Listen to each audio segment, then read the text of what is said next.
So welcome to the tutorial on how to get white fur and some tricks with white fur on toned paper. I'm using Strathmore Tone Tan, and it's a really nice paper. It has a nice texture to it, and we're just going to start with that.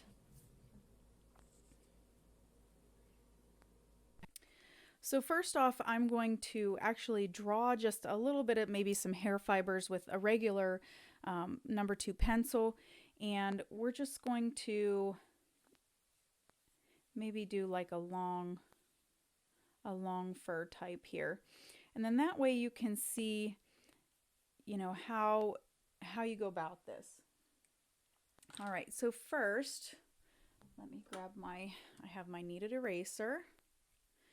Get it all cleaned up here, pulled apart. Okay, so the trick with white fur is not that it is white when you draw it. Now our highlights are going to be white, but I'm going to use mostly gray. So it sounds kind of strange, but that's how I know it to be. So the colors I have is Cool Gray 30, I have Cool Gray 50, I have French Gray 20, 30, and 70. I have Warm Gray 50, 70. I have black and white. So let's start out. We're going to use let's start with our French grays. And I'm going to pull up some of this that I drew on there. I don't want it to shine through too much. So, all right, let's start with our French gray. Now you might not be able to see the French gray as well on this tone tan just because of the intensity of the paper and how close it is to this French gray. So I'm just creating a little bit of this color down on the paper. And I'm just very lightly, I'm not making hard strokes. I just want that nice base color to shine through. Now I feel like when you're doing white fur, you're almost like you're using the base colors. You're using the base colors more than you are like the front colors. It's very important to look at what is beneath the white fur rather than the white fur, because it can be very difficult. If you just focus on white, you're just going to get a big white blob. Okay, so let's switch it up to the French Gray 30, and I'm going to start adding a little bit of some more deeper shadows in here at the roots of the fur. My phone's going off like crazy, I apologize. So I'm not looking at any kind of a reference photo or anything. I'm just kind of drawing what I know to be fur-like. So, and I've done quite a few white fur commissions and dogs and cats. So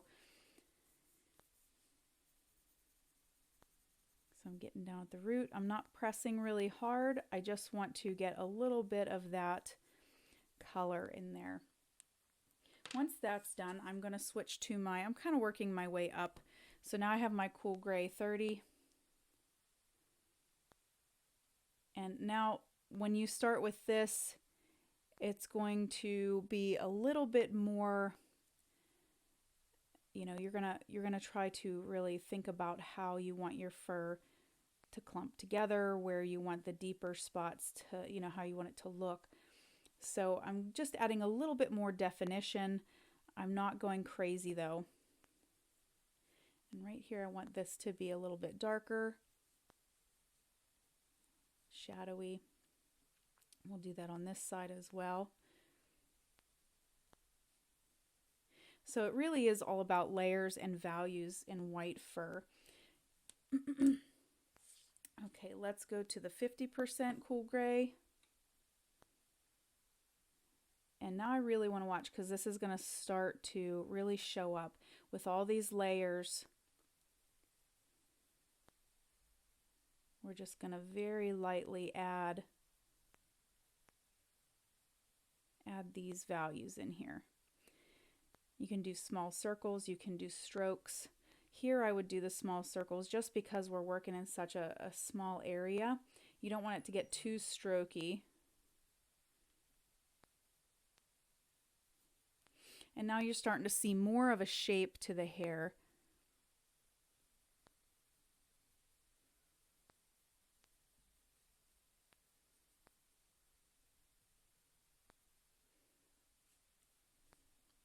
Now, if you think it's looking a little bit sketchy, go back to your French Gray 20 and you can actually blend some of these together. Some of this the strokiness in this, you can just small circles and blend that out so that it's not so harsh.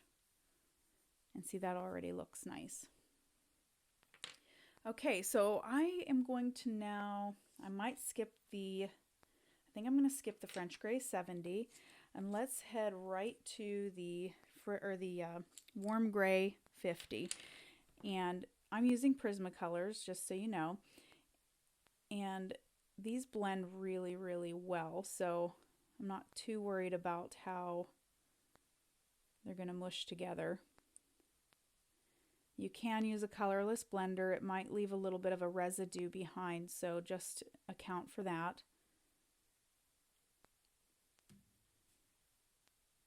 Now, it looks pretty dark right now.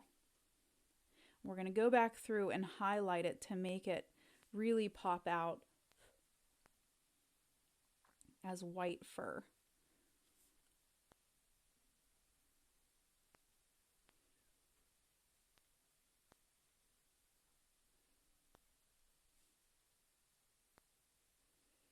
Okay, so grab your white and we're going to go through and we're going to work on the highlights. Now that we have a nice base down of the gray, you're really going to see this nice pop of white color come through. And you don't want to color and blend all of those nice grays out, but you want to make sure like you get in between them to give it like a nice highlight. You can even get a little bit more pressure if you want more of a highlight somewhere. And blend it out.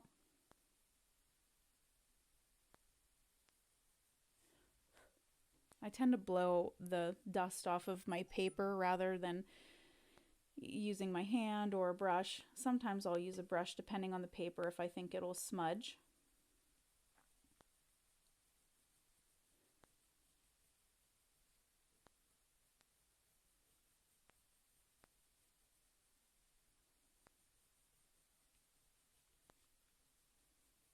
Now I'm using more of a strokey feel on this rather than the small circles like we were doing here. This is a small space and I wanted to be more direct with where I was putting my pigment. So here I'm just sort of trying to get the length of the hair to show at the same time as the shine. So I want to get a little bit more strokey with that, and it's looking really good, I think.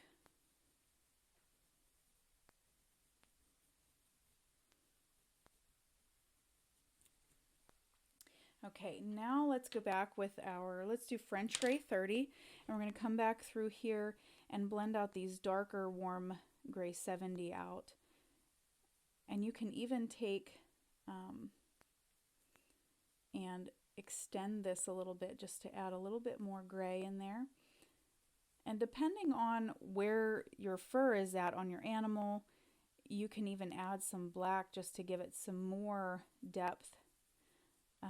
If it's, if it's that dark. So I got my cool gray 50 and I'm going to go back through and I'm just going to add little bits of these lines in here to give it more depth. I want it to look a bit more like it's shadowed white rather than just gray. So we want it to really just pop out as a white fur, not gray.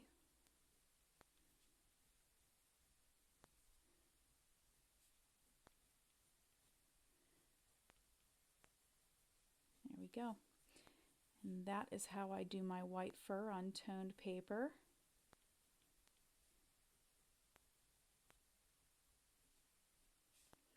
And you can even do little flyaways and if you need to.